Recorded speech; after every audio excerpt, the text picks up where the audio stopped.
Hello, my name is Calvin Robinson from Defund the BBC. I am honoured today to be joined by Ben Bradley MP, who is the MP for my hometown of Mansfield. Ben, thank you for joining us. Thanks for having me. So as a Member of Parliament with views kind of outside of the approved narrative, you must get some kind of attention from the BBC. I know you're invited on to speak every now and then. How is that experience for you?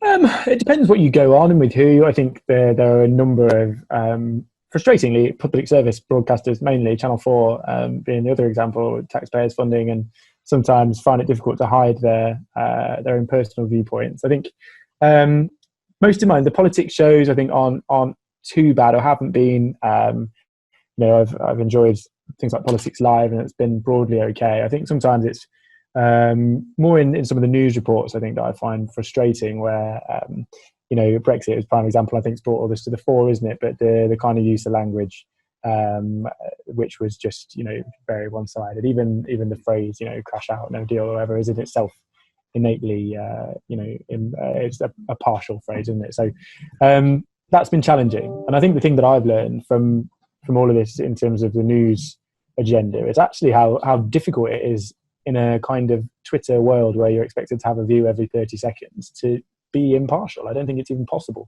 when people have got to be on it all the time, sharing their thoughts on things.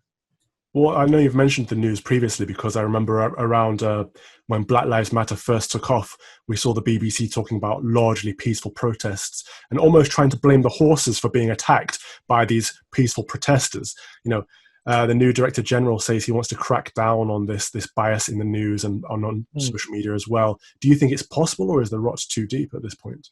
Well, to be honest, I don't even think it's deliberate. I think the challenge is that when you have, it seems like an organisation that has, a kind of a groupthink, a kind of, homogenous view of the world, they often don't see how it's controversial to those of us who disagree. I think, we see it all the time in things like Extinction Rebellion over the last couple of weeks, where, literally 100 people can come and camp out here on Parliament Square for most of the week. And that's national news for the whole week because it's something the BBC are interested in. But actually, I've seen bigger protests on an almost daily basis. So they pick and choose their issues.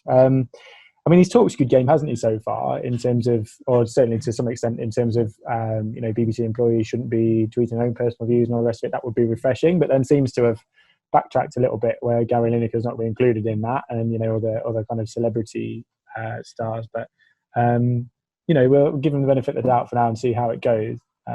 They're certainly in a really challenging position, aren't they? Because it seems almost inevitable to me that there'll be reform of the licence fee over the next kind of 12 months. All right, so let's get back to the licence fee in a minute, because sticking with bias for now, you mentioned you don't think it's on purpose, but in areas where it is less subtle and more overt are, for example, the comedy shows. And I know you've tweeted about these in the past. The comedy shows are very much left-leaning. They're rants against Brexit. They're rants against the Tory government. It's very overt in their messaging and their agenda there. What do you think about the BBC's need to address this? Yeah, you don't see that balance as much as you should, as far as I can see. I think it was one of the national papers anyway, last week, where I was commenting on this. I think, there are good right of centre comedians out there, and that content is available if you want to go and find it. But it sometimes seems, that there are a certain select few people who have these regular slots who all have a very similar view. As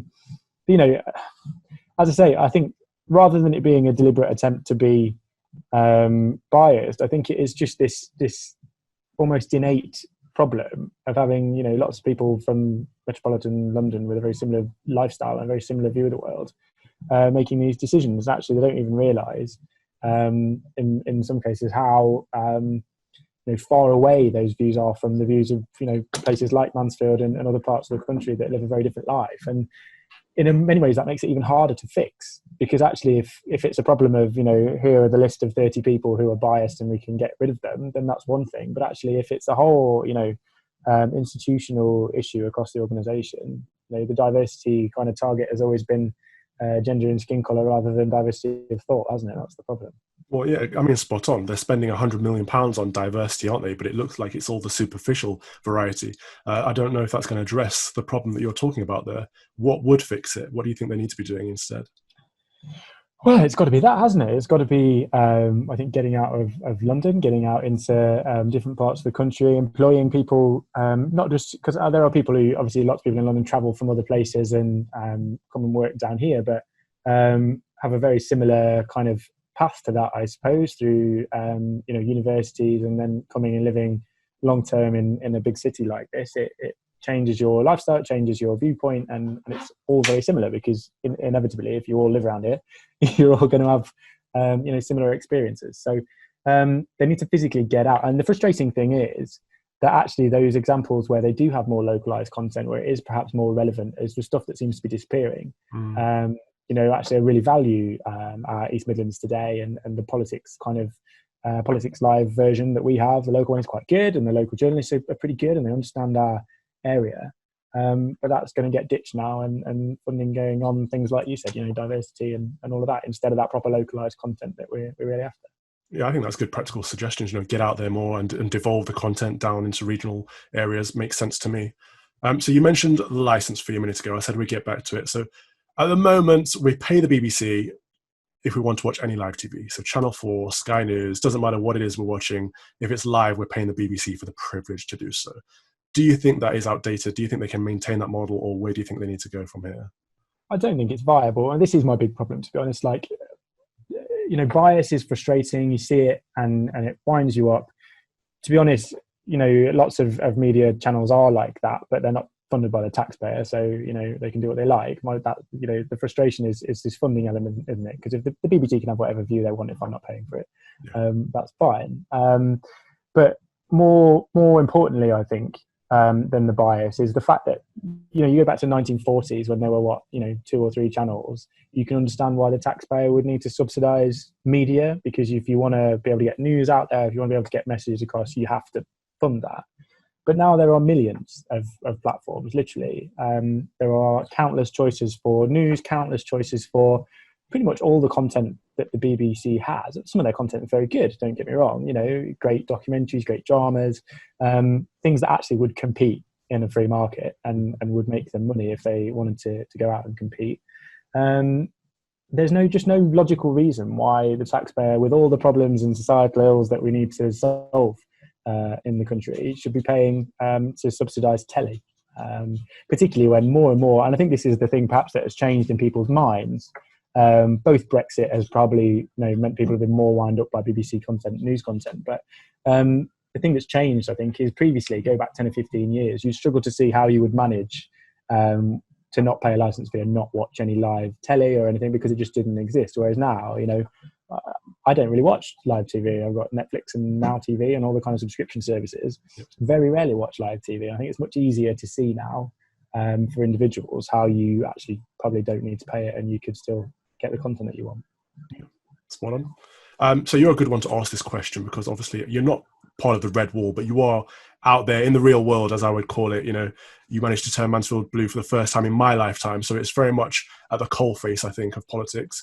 So what are your constituents telling you? What do they feel about the license fee? And particularly the elderly folk who are now going to be charged, the over 75s. What are you hearing? Yeah, it's a big backlash, isn't it? And there's all these fingers pointing at who's responsible, but ultimately you handed over that, the license fee and increased the license fee when that control got handed over to the BBC, taken away from government, given to the BBC on the basis they would keep that discount for elderly people. And particularly now, at a time where so many people have been isolated at home for months and months and months, taking that free service away, I think, is particularly challenging for a lot of my constituents. And again, given where we are now, people are finding alternatives to BBC content. They are increasingly frustrated at coverage of Brexit, or even at the minute of just the negativity around things like COVID. It seems like every negative stat is reported and none of the positive stuff. The press conferences through lockdown were a joy to behold, weren't they, from that perspective? So, people are increasingly wound up and now being told that, they're going to have to pay more. I think if we were in a position where we were going to decriminalise non-payment, I think there'd be an awful lot of people in my constituency who would choose not to. And it seems like that's, certainly from the rumour and conjecture that's out there, that's probably what's likely. I think that'd be good. But you mentioned, the promise that obviously the PM said before the election that we don't want to see an increase in the license fee for over 75s, or an introduction in fee for over 75s. And the BBC kind of broke their promise, because the government gave them, the rise in fee in line with inflation. The government gave them the ability to charge for iPlayer, and BBC broke that pledge. Do you think that Boris is going to hold them accountable for breaking it? What can the government do? I certainly think he needs to try, and ultimately the accountability will come back to that license fee and the review and the kind of charter as that comes around. The discussion is real here in Westminster about getting rid of the license fee or reform to the license fee and how that will work. It's not an idle kind of threat, if you like, and government's chance to hold the BBC to account over these things, I suppose, is exactly that, isn't it? It's reform of the way those services are funded.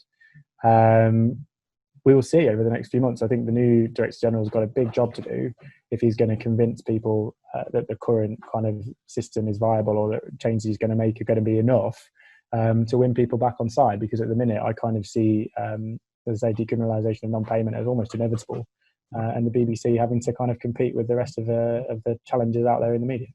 I agree with you. Decriminalisation is the major point, because it's disproportionately affecting women and the most vulnerable in society. And I suppose you must see that a lot in your constituents as well. People that are getting taken through the magistrates' courts for not paying their TV licence fee, which is essentially a tax. Yeah, and clogging up the magistrates' courts as well. We've got huge backlogs, particularly post-COVID, of court cases for much more serious crimes. Assaults and all sorts of things that we need to be getting on with. And I know the police found it really frustrating that their courts are constantly clogged up and they're not able to get, much more serious things sorted out. But to me, if you take away that criminal punishment, then effectively, if it becomes a choice, a subscription service like a Netflix or a Now TV, then there's an awful lot of people, myself included, who will choose not to do it. But I refuse to believe, if they're going to have a real outward-looking kind of free market approach to this and go and try and compete, you're not going to tell me that the Americans aren't still going to buy Peaky Blinders or whatever. You're not going to tell me that stuff is not going to compete in the market.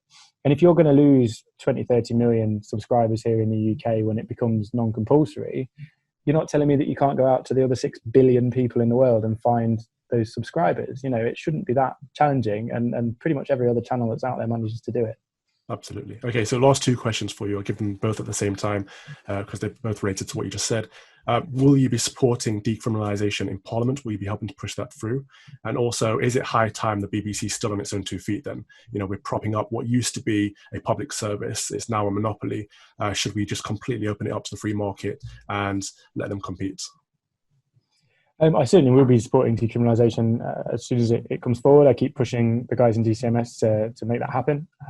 I think it's more and more important as we go along, actually, because elderly people in very isolated situations they're in now, or people economically struggling after COVID and all the rest of it.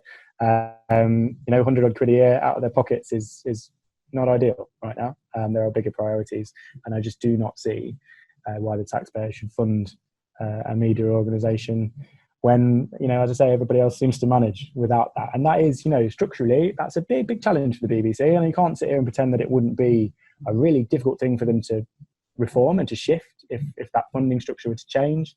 It'd have to be big changes. And maybe there's a conversation to be had in there somewhere about things like world news or whatever, that kind of global soft power type stuff. Are there bits in there that we want to protect, right? And maybe that's the case. And there's a discussion to be had there. But I think the vast majority of the good content from the BBC will compete, and we'll keep them going, and it'll be different, but it'll be there. And then, we won't have a right to complain about biased news anymore because it's up to them.